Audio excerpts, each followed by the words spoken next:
Well, there is some headline news for nonprofit organizations, especially community-based nonprofit organizations. And you know, the surprising thing is that many more organizations receive federal funds than think about it as a source. A lot of us think about our money as coming from the city or the county or the state, or maybe from another nonprofit organization. But if we investigated, we would find out that actually that entity got the money from the federal government. If you are a nonprofit that is receiving money that started with the federal government, no matter how many agencies and governments and nonprofits it passed through, these rules and this news is going to impact your life starting in 2015. So what's the big news? Well, you know, those of us who get federal funds have always had a set of federal rules that we were supposed to be following. But over the past 2 years, the feds have changed everything. And this list that you see on the screen is just the top headline items. There are many more changes. But let's talk for a minute about these changes because they may really improve life for your organization. There's a big change about how you charge indirect costs to federally funded awards. And that includes your administrative costs. And the basic element of this change is that we can no longer be told by the state or the county or the city that we can't have any admin dollars or we can only have 5%. The feds now have rules and we must be able to recover our indirect costs.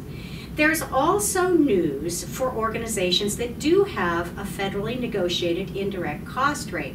And for them, the big news is they are entitled to recover that. And again, all those pass-through entities cannot refuse to give it to them.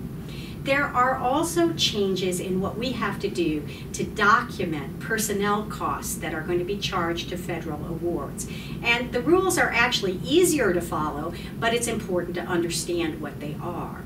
Procurement. Now that's federal speak for purchasing goods and services. Again, there have always been rules on how we're supposed to do it, but now there are new rules, and because they are complicated, the feds have given us an extra year, so they won't go into effect until 2016, but most of us need to get started now.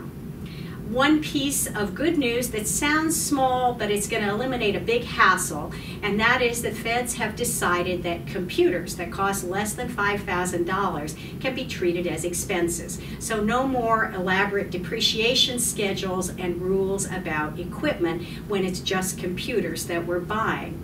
And finally, the threshold for how much federal money you have to be spending before you're required to have a federal audit, what we used to call the A133 audit, those rules have changed as well, and the threshold has gone to $750,000. Now you can see that these rules are pretty complex and they're being implemented right now. And so NAO has decided that we need to have a resource to help people understand what's really happening in each of these key areas. So over the next 4 months, we're going to have a series of webinars that go topic by topic. And I really hope you'll join us for those webinars. Now we actually started this process back in December, and we recorded the first webinar that gives you the details about why is this happening and when is it happening and who is it going to apply to.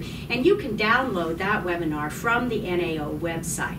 So I hope you will join us in the first part of the year, and I really hope these new rules are going to be helpful to you and beneficial to your nonprofit.